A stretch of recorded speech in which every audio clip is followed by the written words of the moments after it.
Welcome to Enjoy Fort Wayne. This episode is brought to you by the YLNI Farmers Market and highlights the 350 vendors that make up the #1 market in the state of Indiana.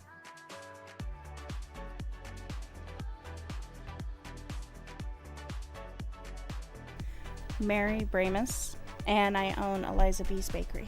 Eliza B's Bakery. So first question right off the bat is, when I first met you, I thought your name was Eliza. Everybody does. Which is fair. Yeah. So let's get into that story. That's the very first thing, right? Elephant in the room. Yep. We have to I'm just curious, what's the story there? So basically, my name is Mary Elizabeth. So Okay. It's a play off my middle name. Most of my life I've gone by Mary Beth, Mary B, things like that. And we thought that sounded kind of country. I know we're in the Midwest and in Fort Wayne, but that's a little too country. So we decided on doing Eliza. So, Okay. and then did Eliza B kind of with it. And my dad and I came up with that. So And just kind of like, hey, that sounds good. Yeah. Like, let's try it. And now you don't even think about it. no, everyone says Eliza, and I just turn and I'm like, well, what? Yeah, me? Yeah. Now, are you from Fort Wayne originally? I am not. I am actually from Ohio. Okay. So I grew up in Lima. I was born in Lima. Yeah. And then Columbus Grove area, Fort Jennings, Reimer. Okay. I grew up on a farm out there. And then I moved back here with my dad when he was going through a divorce and everything. My grandmother lived here, and he grew up here. So, and then I met my husband here. So, and I've been here ever since. So, what year did you start in Fort Wayne, basically? I'm trying to think here. So we met in 2010, David? Yeah. So I'm thinking I came back in 2008 Okay. is when I moved It's here. been quite a while. Yeah. I mean, I'm basically a Hoosier now. So Yeah. Oh, you're even like claiming it and everything. I You're guess. okay? Yeah. I don't all the way claim it, and I'm from California, and sometimes I claim it and sometimes I don't, but I get it. And I've been here even longer than that. So, But okay, so when you moved, did you think kind of like, well, I want to have my own shop and sell stuff, and like from the get-go? So since I was a kid, basically. So my dad is a retired chef. So Okay. he actually was the first graduating class for the culinary school here in town. Really? So he was in that. My whole life I've been around food, running around in the back of Italian restaurants or different things. So, but I've always enjoyed it. I grew up watching Ace of Cakes and different things and Duff, and I loved baking because that's the one thing he wasn't the best at, and I could beat him. So I've been told, I've only seen it a few times, but I've been told that I look like Duff. You kind of do, yeah. I've been told that from strangers, like more than once. Yeah. I haven't thought about it for a good few years, and then because when someone said that, I had never seen it, and then it was like on A&E or one of those channels, or like Food Network, and then yeah. So then I happened to catch it, and I was like, okay, I see where they're coming from. Like, I kind of see that a little bit, but it's just kind of funny. I haven't thought about that for a while. So if you are watching on YouTube, you can pause it and Google a picture Yep. of Duff, and then And you kind of do. in the comments you can say whether I look like Duff or not. But okay, so are you saying even from back in the day when you were little that you did want to do this like for yourself, like as an entrepreneur? So I grew up in small businesses. So over in Ohio, we had our own farm, and I had my own division of it, which I did baking, and we used to sell at a farmer's market in Lima, which the Lima's Farmers Market is Probably still small. around, but It's right? pretty dead now. Sure. They have it during the week in the evening, and Okay. it used to be a Saturday morning one, and we used to sell there every time. Oh, sure.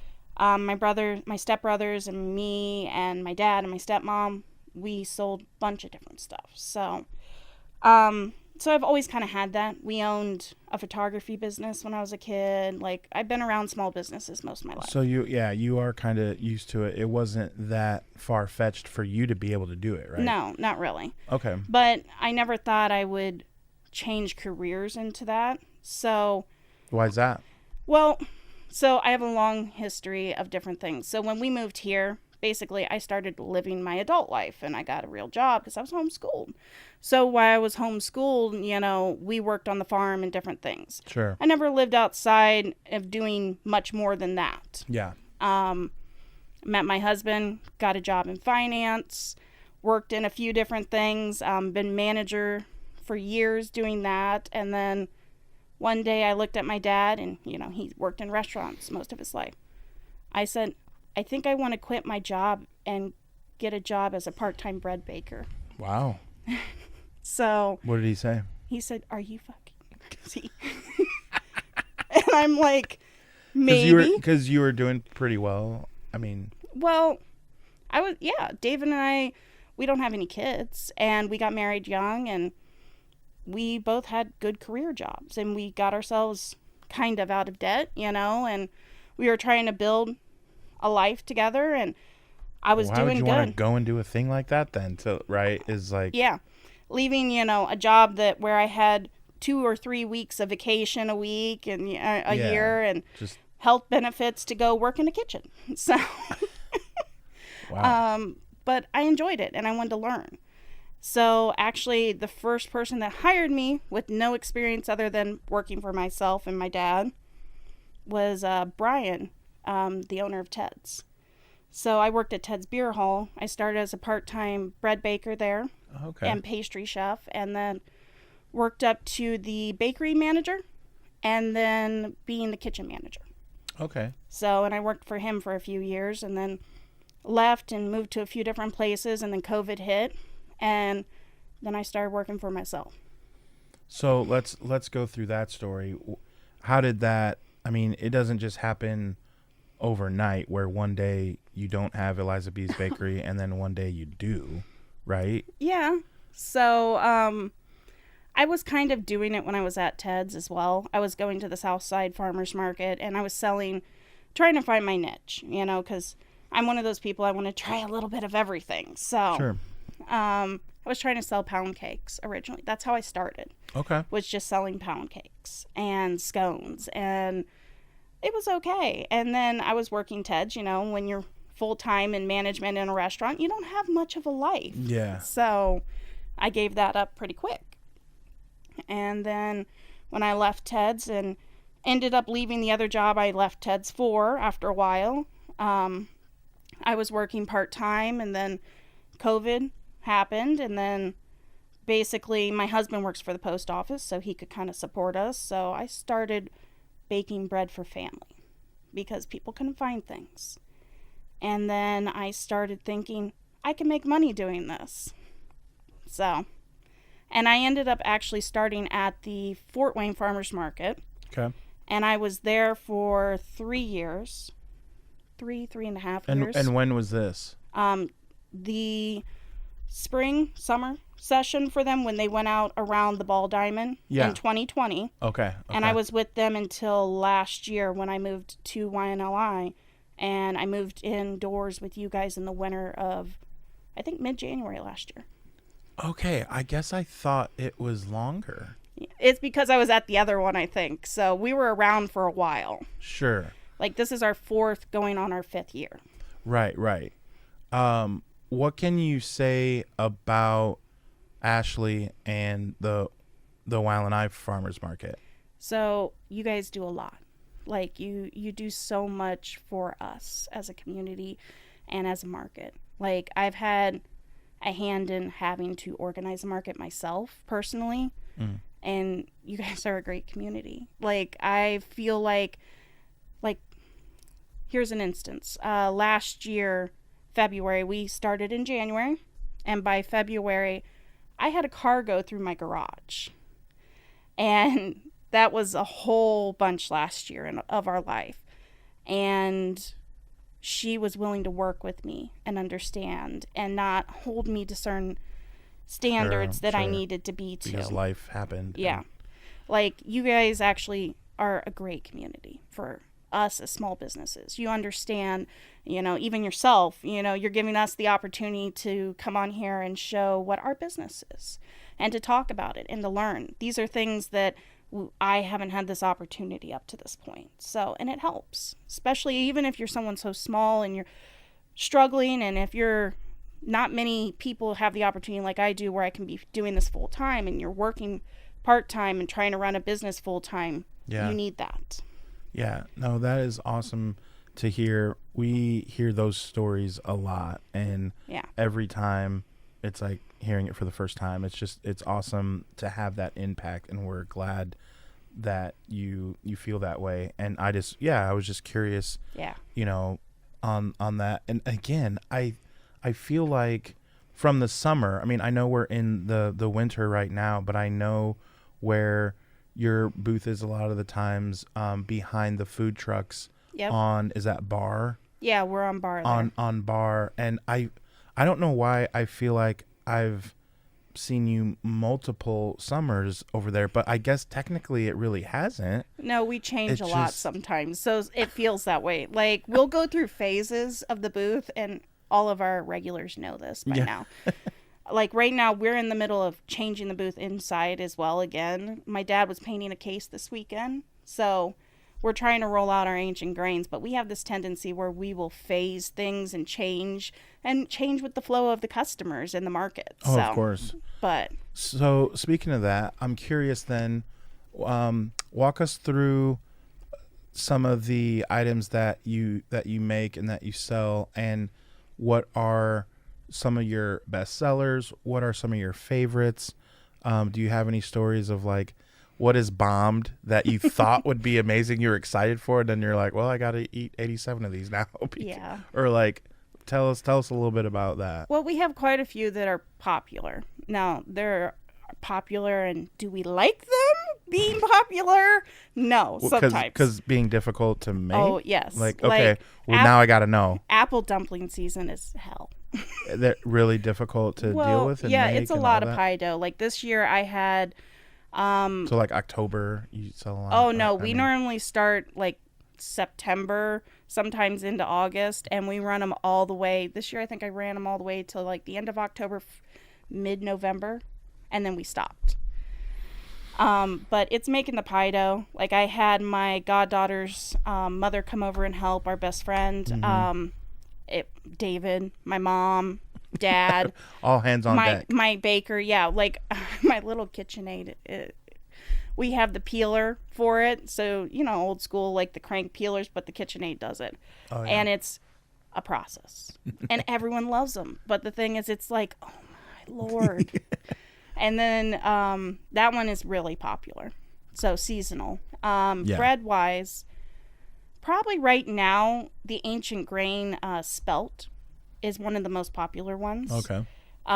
People really like that one. That one doesn't bother me too much to make. Yeah. It's getting closer to the bread that we're trying to bring to the public and getting people healthier. So, bombed. I gotta think here. We've had a few. Like, we try different flavors occasionally. Like, I like trying to be pushing the envelope. Yeah. And Dad does too. You want to see what, Yeah, and we've done a few flavors where we're like, oh, it's going to sell.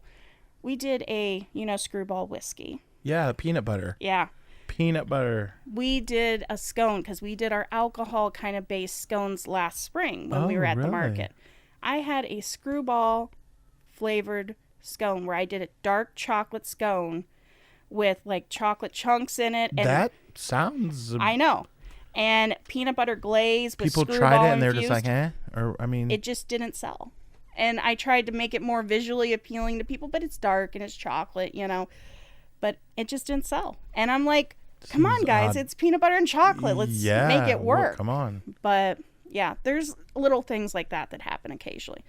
Unlike then the mojito scone, that I couldn't keep enough of them. Really? Yeah. So when we were doing the mojito scones, I would choose the screwball over the mojito, to be honest. Yeah, me too. But everyone liked the mojito, and they liked the fuzzy navel too. So now, what is your favorite, like, based on the idea of knowing that you have something that will probably sell pretty well because it's been an item that has done well, what is something that is your favorite thing to make based on, because it's super easy and you know what, boom, I know this will sell and it's super simple. I want to make 100 of these. Okay, so I know what's the easiest. Now, it's not my favorite to eat personally. It's the Italian bread, and and it sells. Like, and I think it's that huge miscommunication of what Italian is, because when you go to the grocery store, you get an Italian loaf. They think that it's basically like a French loaf. A French loaf is an Italian loaf, you know?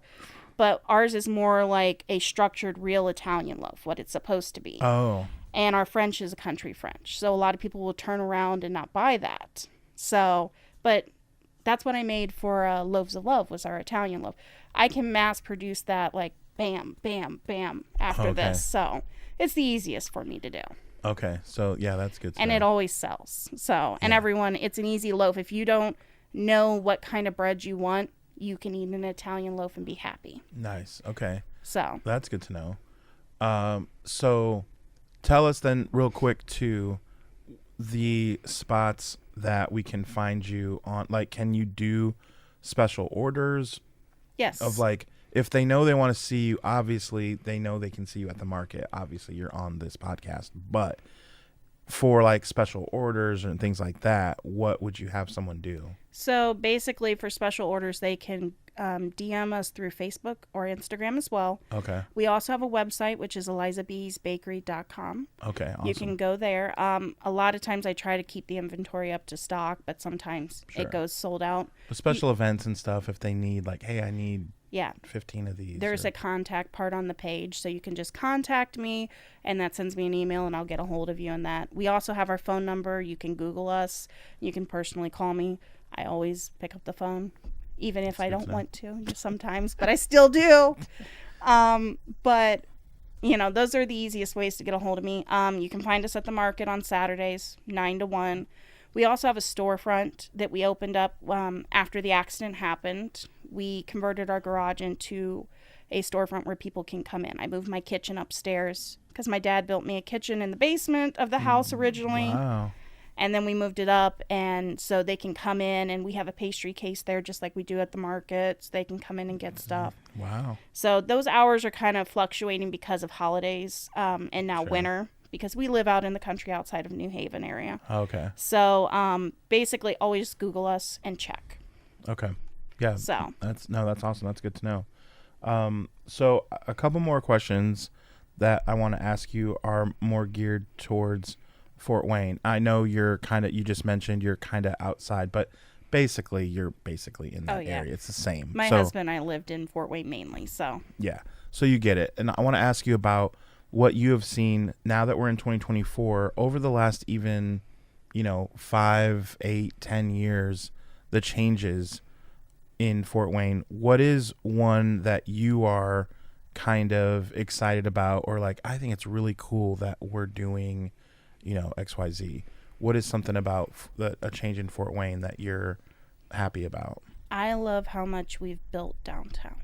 Like, honestly. Like, when the Riverfront project started and everything, that was always a dream to have a bakery down there. And maybe someday still. And the landing area. Like, my husband and I, we sound like old farts by saying this, but we were out late the other night. We went to Poppy's Pizza. Yeah. And we had pizza because I'm like, I want to go here because my birthday's tomorrow and they were going to be closed. So, what'd you think? We loved it. So it was like the best pizza we've had in a long time. So very cool, yeah. We were on the landing and it's like, this is totally different because I remember going to flashbacks and it's not even there. And it's like, I know. What's happened? But it's so much better, Yeah. Like, it's great to see that we're moving forward to something. Like 5-6 years ago, I went to, no, it's been longer than that now.